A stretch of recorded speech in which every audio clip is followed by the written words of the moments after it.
آج کی اس ویڈیو میں ہم حضور پاک صلی اللہ تعالیٰ علیہ وآلہ وسلم کے کچھ ایسے معجزات کے بارے میں جانیں گے جسے سن کر آپ کا دل روشن اور ایمان تازہ ہو جائے گا۔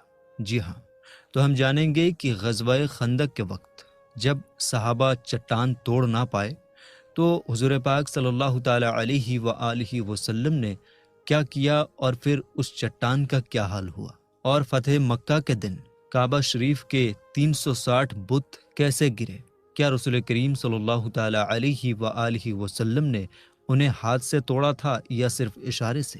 پیڑ اور پہاڑ رسول کریم صلی اللہ تعالیٰ علیہ وآلہ وسلم کو کس طرح سلام کرتے تھے؟ وہ کون سا پتھر تھا جو مکہ شریف میں رسول کریم صلی اللہ تعالیٰ علیہ وآلہ وسلم کو سلام کیا کرتا تھا؟ احد پہاڑ کیوں ہلنے اور جھومنے لگا تھا، اور نبی پاک صلی اللہ تعالیٰ علیہ وآلہ وسلم نے اسے ٹھوکر مار کر کیا فرمایا؟ جنگ حنین میں جب دشمن چاروں طرف سے گھیر لیتے ہیں تو نبی پاک صلی اللہ تعالیٰ علیہ وآلہ وسلم صرف ایک مٹھی مٹی سے ان کی پوری فوج کو کیسے ہرا دیتے ہیں؟ ہجرت کی رات نبی پاک صلی اللہ تعالیٰ علیہ وآلہ وسلم نے کافروں پر مٹی کیوں پھینکی تھی اور اس کا کیا اثر ہوا؟ ریت اور کنکر نبی پاک صلی اللہ تعالیٰ علیہ وآلہ وسلم کے ہاتھ میں آ کر کون سا کلمہ پڑھتے تھے؟ ایک دیہاتی نے نبی پاک صلی اللہ تعالیٰ علیہ وآلہ وسلم سے نبوت کی نشانی مانگی تو خوشا کھجور کا گچھا کیسے پیڑ سے اتر کر آ گیا اور پھر واپس چلا گیا۔ دوسرا دیہاتی جب نبی پاک صلی اللہ تعالیٰ علیہ وآلہ وسلم کے پاس آیا تو کون سا درخت اپنی جگہ سے چل کر آ گیا اور 3 بار گواہی دی کہ آپ اللہ کے رسول ہیں؟ وہ کون سا معجزہ تھا جب 2 دور دور کھڑے درخت نبی پاک صلی اللہ تعالیٰ علیہ وآلہ وسلم کے حکم سے چل کر آپس میں مل گئے اور اوٹ بن گئے؟ مسجد نبوی کا کون سا کھمبا جدائی کے غم میں بچوں کی طرح رونے لگا تھا؟ میرے دوستو، ان سارے سوالوں کا جواب آج کی اس ویڈیو میں ہم جانیں گے، اس لیے ریکویسٹ ہے کہ آخر تک ضرور دیکھیے گا۔ تو چلیے شروع کرتے ہیں۔ میرے دوستو، حضور پاک صلی اللہ تعالیٰ علیہ وآلہ وسلم کی پوری زندگی سیریز میں ہم غزوہ خندق کے بیان میں ڈیٹیل میں سن چکے ہیں کہ صحابہ اکرام رضی اللہ تعالیٰ عنہم مدینہ شریف کے چاروں طرف کافروں کے حملے سے بچنے کے لیے خندق یعنی گہری کھائی کھود رہے تھے۔ کھدائی کرتے کرتے اچانک ایک بہت سخت چٹان نکل آئی۔ صحابہ اکرام رضی اللہ تعالیٰ عنہم نے مل کر پوری طاقت لگائی، مگر چٹان ٹوٹی ہی نہیں۔ پھاوڑے اس پر لگتے تو اچھل کر اوپر آ جاتے۔ آخر مجبور ہو کر صحابہ نے یہ حال حضور پاک صلی اللہ تعالیٰ علیہ وآلہ وسلم کی خدمت میں عرض کیا تو آپ صلی اللہ تعالیٰ علیہ وآلہ وسلم خود تشریف لائے اور پھاوڑا ہاتھ میں لے کر چٹان پر ایک ہی وار مارا۔ بس اسی وقت چٹان ایسے چور چور ہو کر بکھر گئی جیسے ریت کے ڈھیر ہوں۔ حوالہ بخاری جلد 2 صفحہ 588۔ میرے دوستو، ہر آدمی جانتا ہے کہ فتح مکہ یعنی مکہ شریف کے فتح ہونے سے پہلے خانہ کعبہ کے اندر 360 بت یعنی مورتیاں رکھی ہوئی تھیں جن کی پوجا کی جاتی تھی۔ جب فتح مکہ کا دن آیا تو حضور پاک صلی اللہ تعالیٰ علیہ وآلہ وسلم کعبہ شریف کے اندر تشریف لے گئے۔ اس وقت آپ کے مبارک ہاتھ میں ایک چھڑی تھی۔ آپ صلی اللہ تعالیٰ علیہ وآلہ وسلم اپنی پاک زبان سے قرآنی آیت پڑھ رہے تھے جس کا ترجمہ ہے، حق آیا اور باطل مٹ گیا۔ یقیناً باطل مٹنے ہی کے قابل تھا۔ آپ صلی اللہ تعالیٰ علیہ وآلہ وسلم جس بت کی طرف اپنی چھڑی سے اشارہ کر دیتے وہ بنا چھوئے ہی دھم سے زمین پر گر جاتا تھا۔ حوالہ مدارج النبوہ جلد 2 صفحہ 290۔ اور دوستو، حضرت علی رضی اللہ تعالیٰ عنہ فرماتے ہیں، ایک بار میں حضور پاک صلی اللہ تعالیٰ علیہ وآلہ وسلم کے ساتھ مکہ شریف میں ایک طرف جا رہا تھا۔ میں نے دیکھا کہ جو بھی درخت، پیڑ یا پہاڑ سامنے آتا اسی سے یہ آواز آتی تھی، السلام علیکہ یا رسول اللہ، اور میں خود اپنے کانوں سے یہ آواز سن رہا تھا۔ حوالہ ترمذی جلد 2 صفحہ 203۔ اسی طرح حضرت جابر بن سمورہ رضی اللہ تعالیٰ عنہ فرماتے ہیں، رسول اللہ صلی اللہ تعالیٰ علیہ وآلہ وسلم نے فرمایا، مکہ شریف میں ایک پتھر ہے جو مجھے سلام کیا کرتا تھا اور میں آج بھی اس پتھر کو پہچانتا ہوں، حوالہ ترمذی جلد 2 صفحہ 203۔ بخاری شریف کی یہ روایت حدیث پہلے بھی گزری ہے کہ ایک دن حضور پاک صلی اللہ تعالی علیہ وآلہ وسلم اپنے ساتھ حضرت ابو بکر، حضرت عمر اور حضرت عثمان رضی اللہ تعالی عنہم کو لے کر احد پہاڑ پر چڑھ گئے۔ جیسے ہی آپ صلی اللہ تعالی علیہ وآلہ وسلم پہاڑ پر چڑھے تو پہاڑ خوشی سے جھومنے اور ہلنے لگا۔ اس وقت آپ صلی اللہ تعالی علیہ وآلہ وسلم نے پہاڑ کو ٹھوکر مار کر فرمایا، ٹھہر جا، ابھی تیری پیٹھ پر ایک نبی ہے، ایک صدیق ہے اور 2 شہید ہیں۔ حوالہ بخاری جلد 2 صفحہ 519۔ مسلم شریف کی حدیث میں حضرت سلمان بن اقویٰ رضی اللہ تعالی عنہ سے روایت ہے، جنگ حنین میں جب کافروں نے حضور پاک صلی اللہ تعالی علیہ وآلہ وسلم کو چاروں طرف سے گھیر لیا تو آپ صلی اللہ تعالی علیہ وآلہ وسلم اپنی سواری سے اتر پڑے۔ آپ نے زمین سے ایک مٹھی مٹی اٹھائی اور کافروں کے چہروں کی طرف پھینکتے ہوئے فرمایا، شاہت الوجوہ۔ پھر کیا ہوا؟ کافروں کی فوج میں کوئی بھی ایسا نہ بچا جس کی دونوں آنکھیں اس مٹی سے نہ بھر گئی ہوں۔ سب اپنی آنکھیں ملتے ہوئے پیٹھ پھیر کر بھاگ نکلے اور بری طرح شکست کھا گئے۔ اس کے بعد حضور پاک صلی اللہ تعالی علیہ وآلہ وسلم نے ان کے مال غنیمت یعنی جو چیزیں چھوڑی تھیں مسلمانوں میں تقسیم فرما دیے۔ حوالہ مشکات جلد 2 صفحہ 534۔ اسی طرح ہجرت کی رات جب آپ صلی اللہ تعالی علیہ وآلہ وسلم مکہ سے مدینہ جا رہے تھے، اس وقت بھی کافروں نے آپ کے گھر کا گھیرا ڈال رکھا تھا۔ آپ صلی اللہ تعالی علیہ وآلہ وسلم نے کافروں پر ایک مٹھی مٹی پھینکی تو وہ مٹی سب کے سروں پر پڑ گئی۔ حوالہ مدارج جلد 2 صفحہ 57۔ میرے دوستو، پیچھے بتائے گئے 5 معتبر واقعات اس بات کی گواہی دیتے ہیں کہ حضور پاک صلی اللہ تعالی علیہ وآلہ وسلم کے معجزات اور تصرف کی حکومت عالم جمادات یعنی پتھر، پہاڑ، مٹی اور بے جان چیزوں پر بھی ہے۔ عالم جمادات کی ایک ایک چیز جانتی، پہچانتی اور مانتی ہے کہ آپ صلی اللہ تعالی علیہ وآلہ وسلم اللہ تعالیٰ کے سچے رسول ہیں، اور آپ کی اطاعت اور حکم ماننا عالم جمادات کا ہر حصہ اپنے لیے ایمان کا حصہ اور عمل کرنا ضروری سمجھتا ہے۔ یہی وجہ ہے کہ آپ کے اشارے سے کنکریوں نے کلمہ پڑھا، آپ کے مبارک ہاتھ میں آئے ریت اور کنکریوں نے اللہ کی تسبیح پڑھی، آپ کی دعا پر دیواروں نے آمین کہا۔ حوالہ دلائل النبوہ و شفا جلد 2 صفحہ 201 تا 202۔ حضرت عبداللہ بن عباس رضی اللہ تعالی عنہما بیان کرتے ہیں، ایک عربی دیہاتی گاؤں کا آدمی حضور پاک صلی اللہ تعالی علیہ وآلہ وسلم کی بارگاہ میں حاضر ہوا۔ اس نے عرض کیا، مجھے کیسے یقین ہو کہ آپ اللہ کے پیغمبر ہیں؟ آپ صلی اللہ تعالی علیہ وآلہ وسلم نے فرمایا، اگر میں اس کھجور کے درخت پر لٹکے ہوئے خوشے کھجور کے بڑے گچھے کو بلاؤں اور وہ میرے پاس آ جائے تو کیا تم میری نبوت پر ایمان لے آؤ گے؟ اس نے کہا، ہاں، اگر میں یہ معجزہ دیکھ لوں تو میں ضرور مان لوں گا کہ آپ اللہ کے رسول ہیں۔ تو حضور پاک صلی اللہ تعالی علیہ وآلہ وسلم نے اس کھجور کے خوشے کو بلایا، وہ فوراً درخت سے چل کر اتر آیا اور آپ کے پاس آ گیا۔ پھر آپ نے اسے حکم دیا تو وہ واپس جا کر درخت میں اپنی جگہ پر لگ گیا۔ یہ معجزہ دیکھ کر وہ دیہاتی اسی وقت مسلمان ہو گیا اور اسلام قبول کر لیا۔ حوالہ ترمذی جلد 2 صفحہ 203۔ حضرت عبداللہ بن عمر رضی اللہ تعالی عنہما بیان کرتے ہیں، ہم لوگ ایک سفر میں حضور پاک صلی اللہ تعالی علیہ وآلہ وسلم کے ساتھ تھے۔ ایک عربی دیہاتی آپ کے پاس آیا۔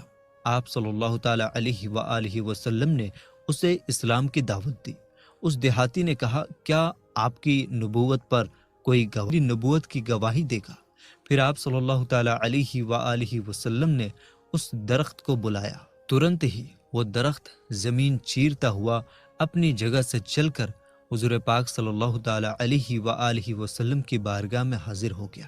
اس درخت نے زور سے 3 بار کہا، آپ اللہ کے رسول ہیں۔ پھر آپ صلی اللہ تعالی علیہ وآلہ وسلم نے اشارہ کیا تو وہ درخت واپس زمین میں چلتا ہوا اپنی جگہ لوٹ گیا۔ محدث بزار، امام بحقی اور امام بغوی نے یہ بھی لکھا ہے کہ وہ درخت جب حضور پاک صلی اللہ تعالیٰ علیہ وآلہ وسلم کی بارگاہ میں آیا تو اس نے کہا السلام علیکہ یا رسول اللہ۔ یہ معجزہ دیکھتے ہی وہ دیہاتی مسلمان ہو گیا۔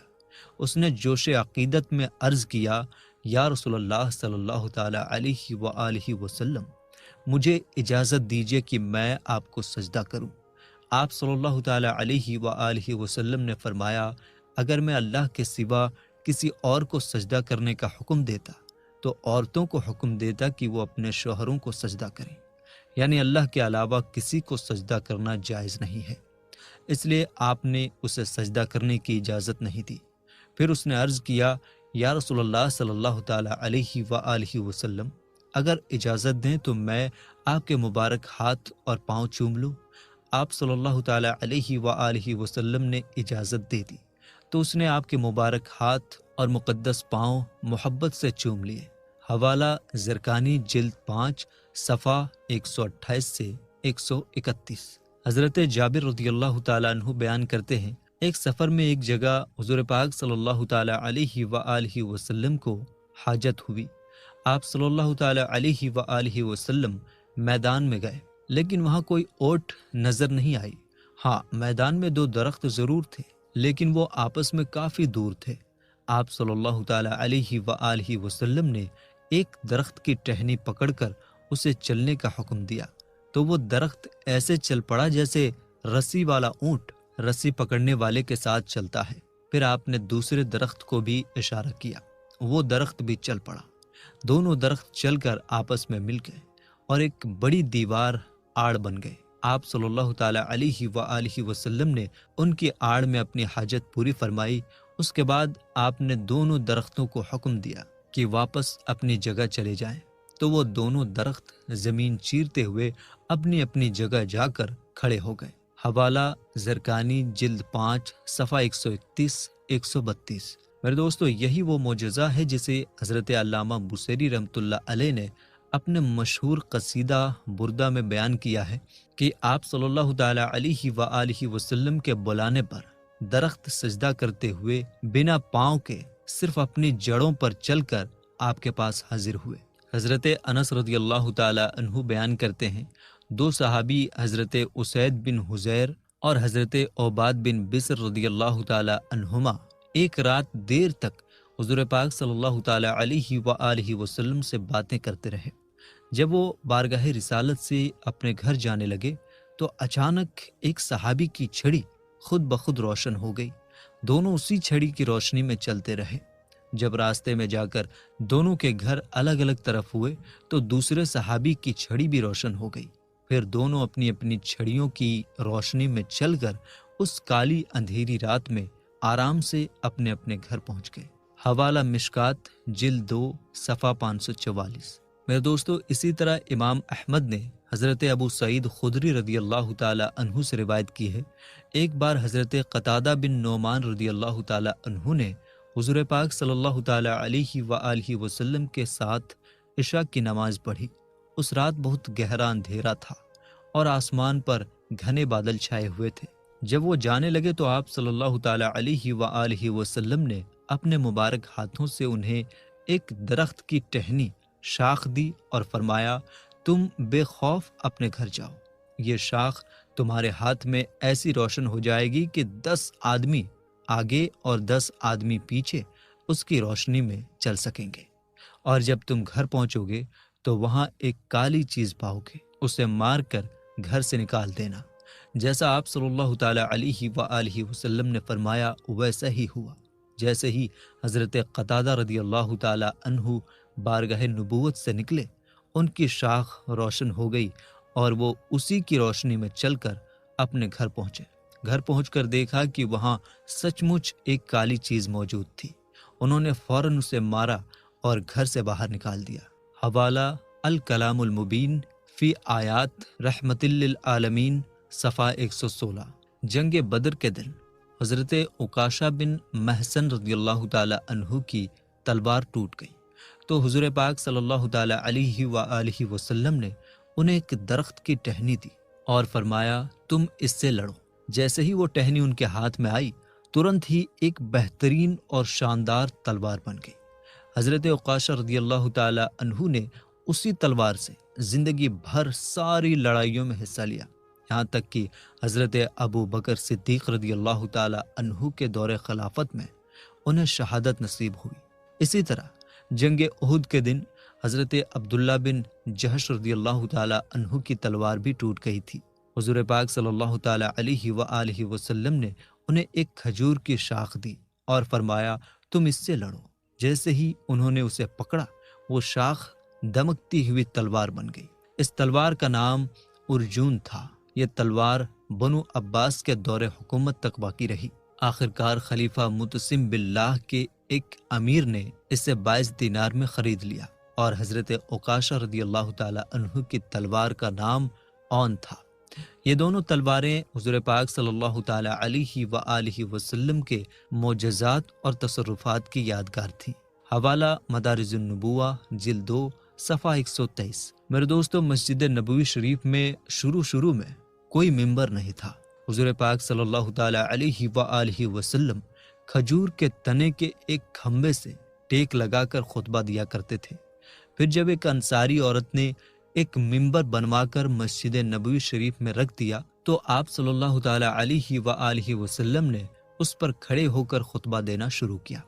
اچانک اس پرانے کھمبے سے بچوں کی طرح رونے کی آوازیں آنے لگی۔ کچھ روایتوں میں ہے کہ وہ آواز اونٹنی کے بلبلانے جیسی تھی۔ حدیث بیان کرنے والوں نے الگ الگ مثالیں دی ہیں، لیکن سب کا مطلب یہی ہے کہ وہ کھمبا جدائی کے غم میں بلبلا کر اور بے چین ہو کر زاروں قطار رونے لگا۔ کچھ روایتوں میں یہ بھی آیا ہے کہ وہ کھمبا اتنا زور سے رونے لگا کہ ایسا لگتا تھا مانو روتے روتے پھٹ جائے گا۔ اس کا رونا مسجد نبوی کے سب نماز پڑھنے والوں نے اپنے کانوں سے سنا۔ جب حضور پاک صلی اللہ تعالی علیہ وآلہ وسلم نے اس کا رونا سنا تو آپ صلی اللہ تعالی علیہ وآلہ وسلم ممبر سے اتر کر آئے۔ آپ صلی اللہ تعالی علیہ وآلہ وسلم نے اس کھمبے پر اپنا مبارک ہاتھ رکھا اور اسے اپنے سینے سے لگا لیا۔ تب وہ کھمبا ویسے ہی ہچکیاں لے کر رونے لگا جیسے کوئی بچہ روتے روتے چپ کرایا جاتا ہے۔ آخرکار جب آپ نے اسے اپنے سینے سے چپٹا لیا تو وہ سکون پا کر چپ ہو گیا۔ پھر آپ صلی اللہ تعالی علیہ وآلہ وسلم نے فرمایا یہ کھمبا اس لیے رو رہا تھا کہ پہلے یہ اللہ کا ذکر سنتا تھا اور جب اب نہیں سنا تو رونے لگا۔ حوالہ بخاری جلد 1 صفحہ 128۔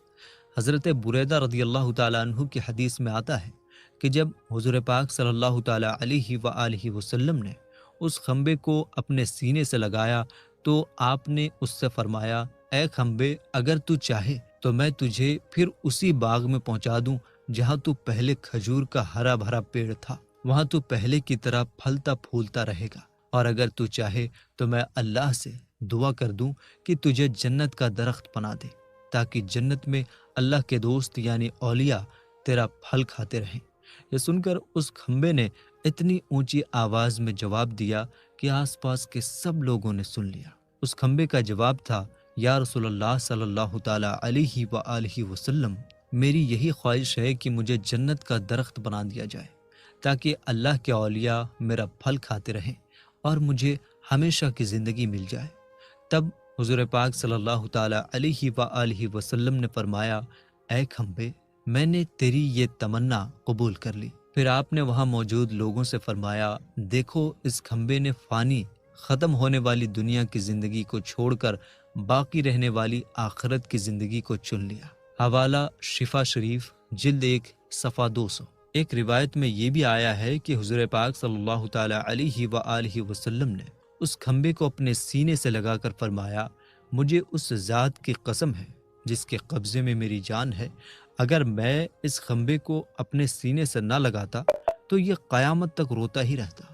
یہ معجزہ حدیث اور سیرت کی کتابوں میں 11 صحابہ سے بیان ہوا ہے۔ ان کے نام یہ ہیں: نمبر 1 حضرت جابر بن عبداللہ، نمبر 2 حضرت ابی بن کعب، نمبر 3 حضرت انس بن مالک، نمبر 4 حضرت عبداللہ بن عمر، نمبر 5 حضرت عبداللہ بن عباس، نمبر 6 حضرت سہل بن سعد، نمبر 7 حضرت ابو سعید خدری، نمبر 8 حضرت بریدہ، نمبر 9 حضرت ام سلمہ، نمبر 10 حضرت مطلب بن ابی وداعہ، نمبر 11 حضرت عائشہ رضی اللہ تعالی عنہم اجمعین۔ پھر دور صحابہ کے بعد بھی ہر زمانے میں بہت سارے راوی اس حدیث کو بیان کرتے رہے، یہاں تک کہ علامہ قاضی ایاز اور علامہ تاج الدین سبکی رحمۃ اللہ علیہما نے فرمایا کہ رونے والے خمبے کی حدیث متواتر ہے، یعنی اتنی زیادہ لوگوں نے بیان کی ہے کہ اس میں شک کی کوئی گنجائش ہی نہیں۔ حوالہ شفا شریف جلد 1 صفحہ 199۔ ایک روایت میں ہے کہ حضور پاک صلی اللہ تعالی علیہ وآلہ وسلم نے اس خمبے کو اپنے ممبر کے نیچے دفن کر دیا، اور دوسری روایت میں ہے کہ آپ نے اسے مسجد نبوی کی چھت میں لگا دیا۔ شرح حدیث سمجھانے والے علماء نے لکھا کہ دونوں باتیں صحیح ہیں۔ پہلے آپ نے اسے زمین میں دفن کیا، پھر اس خیال سے کہ لوگ اس کے اوپر پیر رکھیں گے اسے نکال کر مسجد کی چھت میں لگوا دیا۔ اس طرح دونوں روایتیں الگ الگ وقت سے تعلق رکھتی ہیں، اور اللہ ہی بہتر جانتا ہے۔ حوالہ شفا شریف جلد 1 صفحہ 200۔ حضور پاک صلی اللہ تعالی علیہ وآلہ وسلم کے بعد جب مسجد نبوی کی نئی تعمیر کے لیے پرانی عمارت توڑی گئی تو وہ کھمبا چھت سے نکال لیا گیا۔ مشہور صحابی حضرت ابی بن کعب رضی اللہ تعالی عنہ نے اسے ایک مقدس تبرک، برکت والی چیز سمجھ کر اپنے پاس رکھ لیا، یہاں تک کہ وہ بالکل پرانا اور چور چور ہو کر ٹکڑے ٹکڑے ہو گیا۔ علامہ زرقانی رحمۃ اللہ علیہ نے لکھا، حالانکہ یہ صرف سوکھی لکڑی کا ایک کھمبا تھا، لیکن اس کے مراتب، مقامات ایک مومن انسان جیسے تھے، کیونکہ اس نے حضور پاک صلی اللہ تعالی علیہ وآلہ وسلم کی محبت اور عشق میں رویا تھا، اور رسول کریم صلی اللہ تعالی علیہ وآلہ وسلم سے محبت کا یہ انداز صرف ایمان والوں کی خاصیت ہے۔ حوالہ شفا شریف جلد 1 صفحہ 200۔ تو میرے دوستو، ہم امید کرتے ہیں کہ سن کر آپ کا ایمان تازہ ہو گیا ہوگا۔ ویڈیو کو زیادہ سے زیادہ شیئر کیجیے۔ ملیں گے انشاءاللہ ایک نئی ویڈیو میں۔ السلام علیکم۔ اللہ حافظ۔